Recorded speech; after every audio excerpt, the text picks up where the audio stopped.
Bonjour, je suis de retour afin de continuer ce que nous avons débuté. Tu te rappelles? Mais si, nous avons vu hier comment Élisabeth devint enceinte conformément à la parole de l'ange. Nous lisons aujourd'hui dans Luc 1, verset 26 à 30. Mais avant de consulter le livre, prions. Notre Seigneur et notre Dieu, l'ange Gabriel alla vers Zacharie remplir sa mission. Nous venons vers toi avec la certitude que tu as aussi une mission pour nous. Alors que le Saint-Esprit nous dirige dans toute la vérité. Nous t'en prions au nom de Jésus et pour ta gloire éternelle. Amen. Prenons la Bible dans le livre de Luc, chapitre 1er, et nous lisons les versets 26 à 30. Au 6e mois, l'ange Gabriel fut envoyé par Dieu dans une ville de Galilée appelée Nazareth, auprès d'une vierge fiancée à un homme de la maison de David, nommé Joseph. Le nom de la vierge était Marie. L'ange entra chez elle et dit, « Je te salue, toi à qui une grâce a été faite. Le Seigneur est avec toi. » Troublée par cette parole, Marie se demandait ce que pouvait signifier une telle salutation. L'ange lui dit, « Ne crains point, Marie, car tu as trouvé grâce devant Dieu. » Waouh! C'est génial. C'est génial. Tu te rappelles? On reste toujours dans le même chapitre 1er et je lis le verset 13. Mais l'ange lui dit, « Ne crains point. » Ça, c'est l'ange Gabriel, tu te rappelles? Mais si.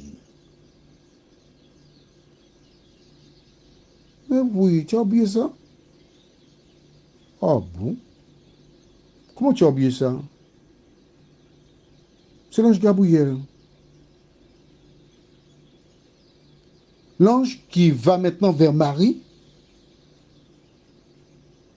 verset 19. D'accord, tu as oublié. Verset 19, l'ange lui répondit, « Je suis Gabriel. » D'accord? Toujours dans le même chapitre. Nous voyons verset 26, au 6e mois, l'ange Gabriel fut envoyé. Donc c'est le même ange, Gabriel, qui a été envoyé vers Zacharie, qui va vers Marie, et en introduction, il dit à Zacharie, « Ne crains point. » Il dit à Marie, verset 30, « Ne crains point, Marie. » Il y a quand même une réaction différente. Zacharie, lui, au verset 12 du même chapitre, Zacharie fut troublé en le voyant et la frayeur s'empara de lui.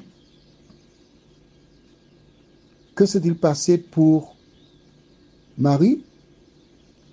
Verset 28, l'ange entra chez elle et dit, « Je te salue, toi à qui une grâce a été faite.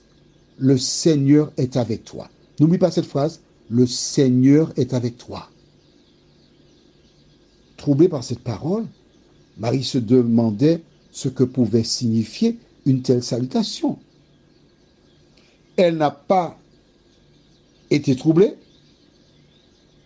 elle n'a pas eu peur, elle échangea avec l'ange comme deux amis de longue date. Pourquoi ce comportement? Eh oui, je t'entends. Merci. Merci. Merci, je t'entends. Tiens, on est toujours dans cette affaire-là toujours alors. Arrête quand même. Tu sais pourquoi je dis ça? Parce qu'il y a certaines qui sont en train de dire, ah, mais c'est une femme, c'est normal, elle ne s'inquiète pas, etc. Ah, ben arrête, arrête, ben non. Mais pourquoi Marie a-t-elle eu ce comportement? Depuis fort longtemps, la Bible avait déjà annoncé que la Vierge sera enceinte. Et dès qu'une petite fille naissait en Israël, les mamans leur disaient, voilà la prophétie. Un jour, une fille vierge mettra au monde le Messie qui nous délivrera. Et toutes les mamans, lorsqu'on leur disait, tu as eu un garçon, ah, d'accord, dommage, mais pourquoi c'est un garçon? Oui, mais j'aurais préféré que ce soit une fille. Hein? Mais pourquoi? Ah, je connais mes affaires, hein? Pourquoi on me pose cette question-là? Et toutes les mamans qui avaient des filles espéraient que ce soit leur fille qui donnerait naissance au Messie. La réaction de Marie, de la Sainte Vierge Marie, nous indique comment elle était déjà prête, à partir de l'éducation donnée par ses parents, à remplir la mission. Mais ce que je voudrais que tu retiennes,